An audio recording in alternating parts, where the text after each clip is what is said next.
another 4th of July. I feel like I make a video every 4th of July just to kind of check in. Today is going to be decision day because all of the tomatoes that I let go, just in case I lost the ones I planted, have to be culled. So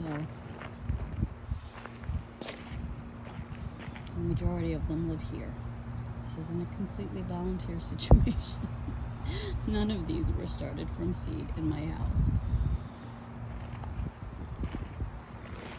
But you can see they have taken over the perimeter of this bed where my basil is, which I did make my first basil tea of the season yesterday. Couple of watermelon vines coming out the side here, but an entirely overgrown bed of volunteer tomatoes that need to be gone through, because honestly I don't remember anything in this bed last year that was all that wonderful that I would want to have, but I did need to have backups, so I'll get to that later. But this is where we're starting from.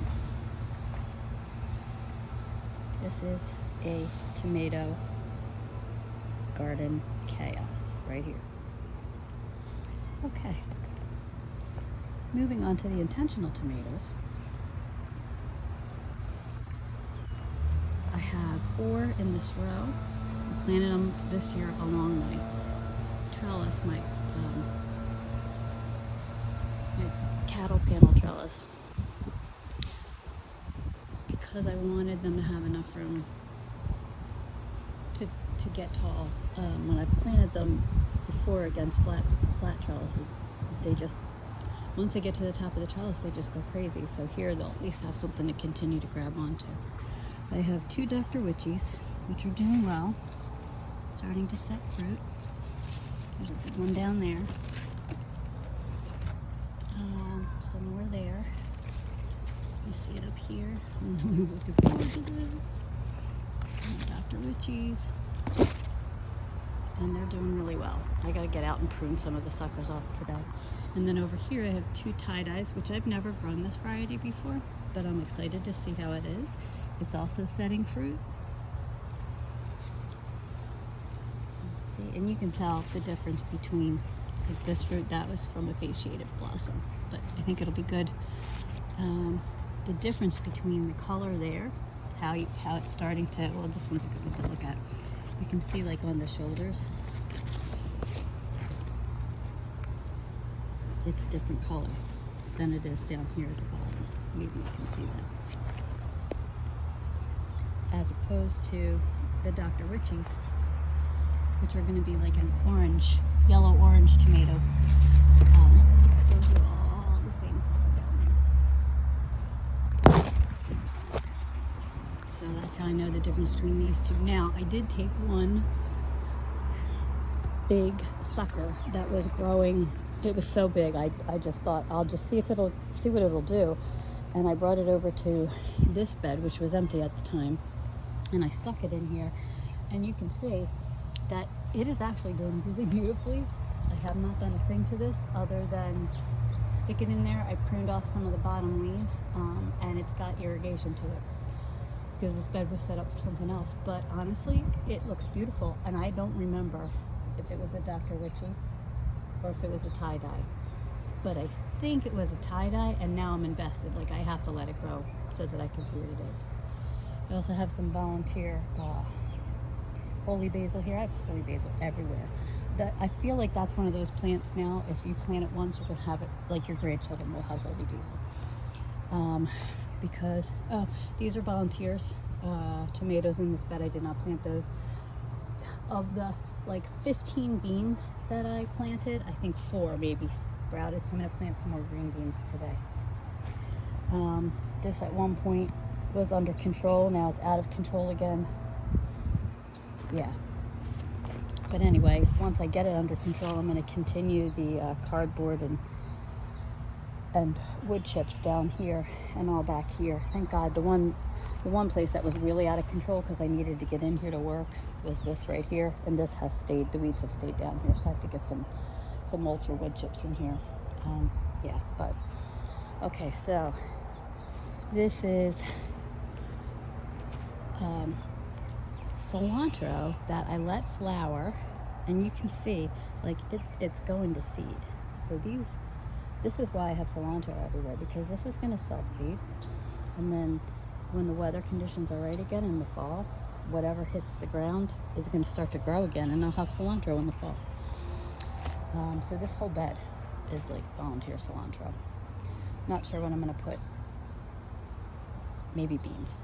Anyway, over here I have a tarp down trying to suppress the weeds because I have peppers,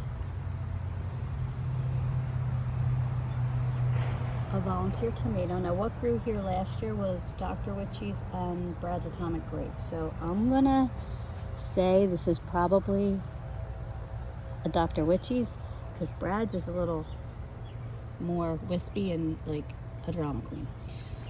And I believe that these are ground cherries, which are probably volunteers thanks to the birds, because I did not plant ground cherries here last year. More peppers. These are my, what are these? Pippin's Golden Honey. They're one of my favorite varieties. Yeah. And my watermelon trailing out the side. This is my first year for growing watermelon, like on purpose. I did have some that grew a couple years ago, volunteer, from like a seed somebody dropped. And they took over my patio, but did not produce very good tasting fruit. So we'll see about this. More peppers, volunteer ground cherries. These are also going to get cold, I think, because I'm not all that crazy about the ground cherries that I need all that many of them. Peppers. And since that tomato experiment went so well, I decided to try it with two more. These I know are Dr. Witchy's, so we'll see.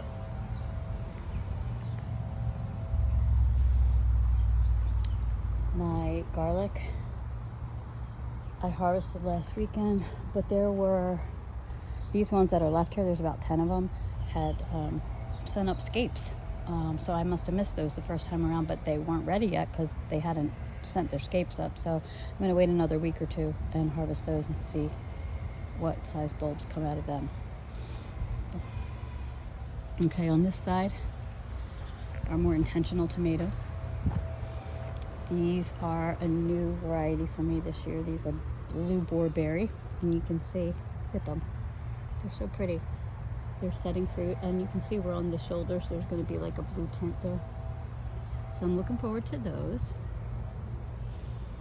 And then on this side, I have my honey drops, which I really love. I love honey drop tomatoes, so I'm going to be waiting for those. They need to be pruned down here because those leaves don't look great. On this side, I have my Kajari melons, which are actually doing really well.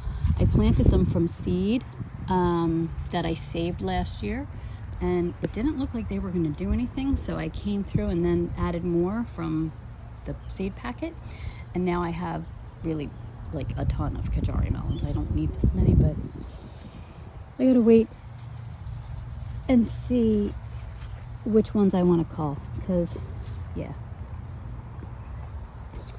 Over here I have another volunteer tomato. This I think might be a Brad's Crazy Cherry, just because of the way that it looks. I was not real fond of Brad's Crazy Cherry, so I'll probably pull that one. And my jalapenos. Oh, look, one's ready to pick. Jalapenos. I'm wondering if they get cross-pollinated, if they'll make a mild pino, because that would be good. And my eggplants. And this volunteer tomato, which I'm pretty sure is a honey drop, but I'm not 100% sure. But I'm gonna wait and see. Oh yeah, because of here. This kind of looks to me like the honey drops. It's definitely not a Berry's Crazy Cherry. So we'll see. I'm gonna try to save this one because it's just doing really well. So I think of all the ones that I have to pull out, that might be one that gets saved. Then I have my bed. This bed, rotted out. I took it apart, used pieces of it to fix the bed on the other side, and then I bought 2 Birdie's raised beds, the metal ones, and I have them. I have yet to put them together, but this mess is where that Birdie's raised bed is going to go. I'm in the process of taking out the what I had set up for my sweet peas in the spring. They did not really do well, so I don't know what I gotta finish taking that bed apart. Well, taking the things out from around it and put some fall crops in there. So, oh, I forgot the other side. More watermelon. I have watermelon vines tucked into the corners of 3 different beds, so we'll see who does the best. Right now, this one's the clear winner. So these are watermelon, these are beets. I've already harvested and had some of these. Looking forward to finishing this bed off with either pickled beets or, I don't know, but the beet greens are actually really good as well. I sauteed some of those up with some garlic and lemon juice, and it was phenomenal. Okay, Ellie's cabbage, which I've left uncovered, so I'm surprised it's not more infested with cabbage moths, because you can see some damage on the leaves now because I've left it open. But I'm about to finish those off, and I don't know what's going on with these. I don't know. We'll see when I start cutting things down. But anyway, on this side, cucumbers, which I'm so excited for. These are my these are my silver slicer cucumbers,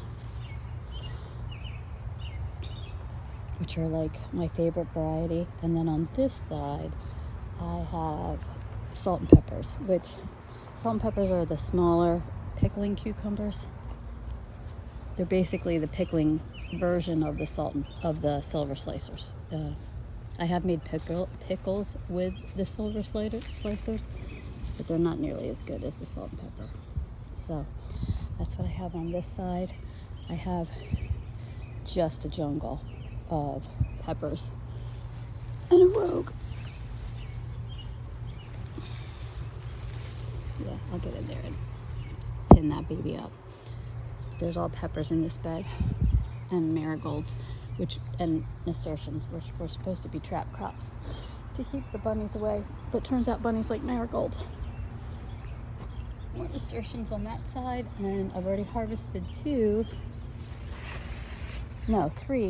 zucchini squash this year. Look at how beautiful those flowers are. It's July. I planted these in late April or early May. It took them a while. Ooh. Thank you for pollinating. Thank you for your service, sir. Look at that bee in there. And so far, knock on wood, I don't see any signs of squash vine borer damage. I did put aluminum foil around the base, which I don't think I can get down far enough, and I don't want to reach in there because I know there's a bee in there and I don't want to make him mad. I tell Ellie all the time, bees are our friends, so I don't want to violate my own principle. But anyway, yeah, no squash vine borers that I can see. There's another bee in there. Thank you for your service, sir. Oh, you were having a party. And they're starting to grow out the side and spill over onto the wood chips, which is fine.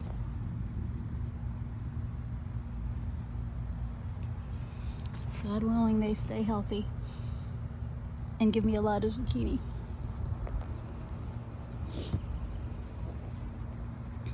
So that's it. July 4th, 2025. Every year's an adventure.